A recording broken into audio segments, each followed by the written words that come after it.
What's up, guys? Hey, thanks for tuning in to the MMA channel. I really appreciate it. I have a lot of fun with this channel, and yeah, I'm going to hopefully grow this thing. So if you haven't subscribed, please subscribe, and let's get into this. First, I want to talk about Conor McGregor. This guy has been on a weird journey since breaking his leg after getting his ass kicked by Dustin Poirier. Is he ever going to fight again? I really don't know. Clearly, he went off and did steroids or something that USADA didn't approve of. My guess is he's trying to get all that out of his system, but that stuff lingers, and he doesn't want to have picograms in his system, and he doesn't want to wait. But I really think he's struggling with some major life issues. You don't go do white powder in a bathroom with a heifer because you're doing really well in life. Like, I know he's doing well in life, but his mental state, this dude's all over the place. Like, he's a family man, he's a party animal. Like, what are you doing?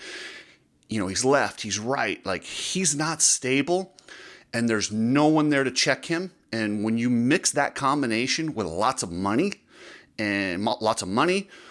unstable, access to everything, it can go really bad. Just ask Mike Tyson. Mike Tyson has lived that life, been through that life, and I hope it ends well for Conor, but the chances of that happening are not good. In the meantime, Michael Chandler has been doing everything he should do, just wait, and that's a big fight for him. So he doesn't want to give that away. So he's just waiting, and hopefully that materializes. But what he needs to do in the meantime is take another fight. Just fight somebody else, work your way towards the title. And then the UFC needs to tell Conor, and Chael's been saying this for a long time, your next fight back is Chandler. Whatever Chandler does. Chandler can go lose to somebody. Chandler can go win and fight for the belt. It doesn't matter. But you need to fight Chandler next, and Chandler, just go make some money. Don't let your career waste. He's only probably got about 3 or 4 more fights left in him. Don't waste those on the bench waiting on Conor, who may never get his shit together. He might not ever fight again. But that's what he needs to do. And then on to Noche. That was a great fight card. It really was. Raul Rosas Jr. was at a turning point. And it's crazy to say a dude at 18 years old has at a turning point, but he really was. It's a point where if you go on a losing streak that young, you get cut, and then who knows where it goes from there, the confidence. But he answered the exact way he went in there and just stomped Mitchell. And Mitchell's no joke. That's a pretty tough guy. That was not a gimme fight, but he went in there and answered. And man, if this guy can keep doing this, yeah, Raul Rosas he's got a pretty good future.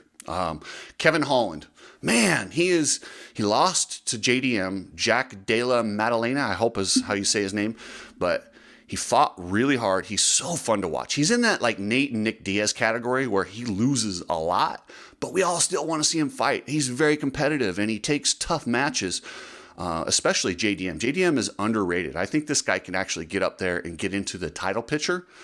He's that good. But yeah, Kevin Holland, man, he needs to get some green in that column. It's all red. Loss, win, loss. Like, get some wins, and not that it matters because people still love him anyway, but I don't want to see him get cut or wind up on something else. I just think he needs a win. And then the true star of this entire card was Tracy Cortez, who now has badass stand-up. She fought her ass off. I don't know why they buried her all the way in the undercard, because she's 5-0 in the UFC. Maybe it's because she pulled out of her last fight last minute with a questionable excuse. Either way, they can't now. They need to give her a contender. She is a contender. Let's get some new blood in there. And speaking of that, how about that scoring in Shevchenko versus Grasso? Oh my God. It's embarrassing. I actually scored the fight 48-47 for Grasso. But it was close enough that if it went either direction, I wasn't going to be mad. What I have a problem with is that knuckle. How on earth was that 4th or the 5th round a 2-point round? It just was not on any criteria anywhere. If you're going to give a 2-point round, maybe the 2nd round for Grasso might have been a 2-point round. That one I would actually say, yeah, probably. But that 3rd round, not even close. Like, come on, man. So now they've got this draw, which it was strange as hell that Grasso just acted like she won and celebrated it's like she won. And it was so funny because Cormier had to go like, no, you didn't win. It was a draw.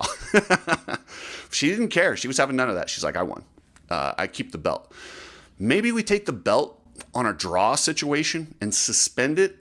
Just suspend it. Nobody's champion until those two fight again. They get first crack at it.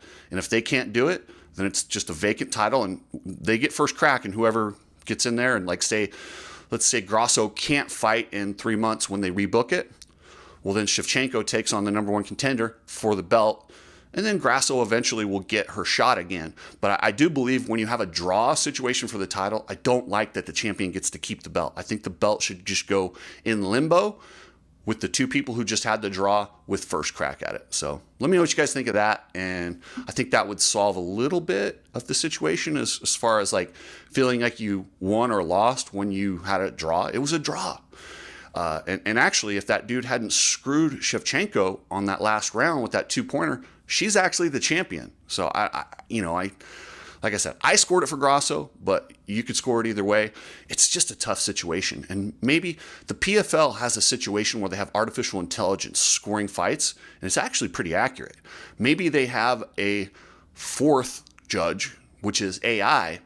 So if there is a draw, we go to the tiebreaker. It would just be nice to not have draws in the situation, but that, AI could have determined that if we went and looked at the stats. And yeah, it is what it is. So anyway, guys, that's it for today's episode. I'm going to keep putting out MMA stuff, and I hope you like it. Subscribe. And like I say, I'll do a lot more. Thanks, guys. Later.